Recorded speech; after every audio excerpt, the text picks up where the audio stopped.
जय श्री राम। मैं स्मिता तिवारी राम राज के ऊपर कुछ अपनी बात रखना चाहती हूँ। जब राम अयोध्या में विराजित हुए उससे राम राज आएगा।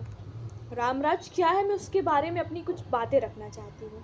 सबसे पहले मैं 2 लाइन बोलना चाहूँगी कि अपने अंदर के द्वेष का करें हम सहार यहाँ, कि अपने अंदर के द्वेष का करें हम सहार यहाँ। राम राज का सपना आओ मिलकर करें साकार यहाँ, कि राम राज का सपना आओ मिलकर करें साकार यहाँ। अब मैं राम राज के विषय में जो बात बोलने वाली हूँ सुनिएगा। हिंदू संस्कृति में राम द्वारा किया गया आदर्श शासन को ही हम राम राज कहते हैं। वर्तमान समय में राम राज का प्रयोग आदर्शवादी लोकतंत्र का एक रूपक माना जाता है। राम राज एक आर्थिक अर्थव्यवस्था हो सकती है जिसमें प्रजा के लिए शासन किया जाता है, प्रजा के हित के लिए किया जाता है। मध्यकाल में रामचरितमानस के द्वारा तुलसीदास जी ने अपने इसमें व्यक्तित्व किए, लेकिन सबसे पहले महर्षि वाल्मीकि ने रामायण में संस्कृत भाषा में, संस्कृत साहित्य में रामायण के बारे में उल्लेखित किया। आधुनिक समय में महात्मा गांधी भी मानव समाज के लिए वैश्विक दृष्टिकोण के रूप में रामराज को व्यक्त करना चाहते हैं किया। जब हमारा देश अंग्रेजों की गुलामी से मुक्त हुआ तब कहीं ना कहीं स्वराज की स्थापना रामराज की स्थापना थी, कि रामराज हो जहाँ पे सर्वत्र सुख शांति हो, खुशहाली हो। रामराज का कोई धार्मिक मान्यता नहीं है, कोई धार्मिकता से नहीं जुड़ा हुआ है ये, बल्कि एक जनहितकारी अवधारणा है। ये एक प्रजातंत्र है जो लोगों के लिए किया जाता है, लोगों के लिए किया जाता है। इसमें गंभीर चिंतन और मनन की आवश्यकता है। आज के समय में हम मनुष्य कई विसंगतियों से, कई समस्याओं से जूझ रहे हैं, किंतु रामराज में ऐसा कुछ नहीं था। सब खुशहाल थे।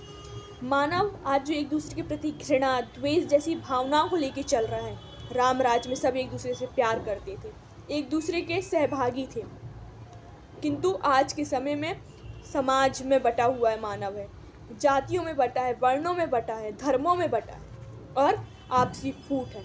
किंतु रामराज में एकता थी, भावनात्मक एकता थी, भावनाओं की कमी नहीं थी। और रामराज में कभी किसी चीज़ की कमी नहीं हुई। पर्याप्त पशुओं के लिए खाने को पर्याप्त था, मनुष्य के लिए खाने को पर्याप्त था। पूरी धरती हरी भरी थी और खुशहाल थी। नदियाँ शुद्ध थी, पीने योग्य पानी था, निर्मल थी नदियाँ। वातावरण प्रदूषित नहीं था, शुद्ध था वातावरण। लेकिन आज के समय में मृदा प्रदूषण, वायु प्रदूषण, पर्यावरण प्रदूषण हो रहा है। लेकिन तो राम राज्य में सब कुछ शुद्ध था और सब कुछ समृद्धशील थे, किसान संपन्न थे, प्रजा सुखी थी। राम राज्य में गुरुकुल हुआ करते थे जो कि नगर से दूर एकांत में प्राकृतिक वातावरण में थे, और उन प्राकृतिक वातावरण में विद्यार्थी शिक्षा प्राप्त करते थे। नैतिक शिक्षा जैसी शिक्षा दी जाती थी उनको, और वे शिक्षा प्राप्त करते थे। वे शुद्ध आचरण ग्रहण करते थे। वे त्याग, समर्पण की भावना रहती थी विद्यार्थियों में। और वे जब नगर में वापस आते थे तो वो नगर की बुराइयां जो रहती थी उनको दूर करते थे और नगर को खुशहाल बनाते थे। ये था रामराज। रामराज में सब खुश थे।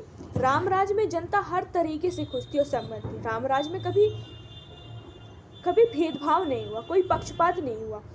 राम जैसे राजा जिन्होंने एक सबरी के झूठे बेर खाए थे, ये था रामराज।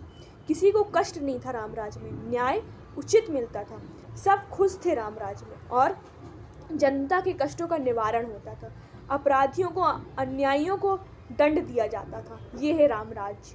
और रामराज एक शासन व्यवस्था है जिसे हम रामराज कहते हैं, जहाँ पे हिंसा नहीं थी, समानता था, न्याय थी और भेदभाव से परे था रामराज। जहाँ पे जीने की पर्याप्त सुख सुविधा थी और सब जीते थे, सुरक्षित थे और सबको न्याय का अधिकार था।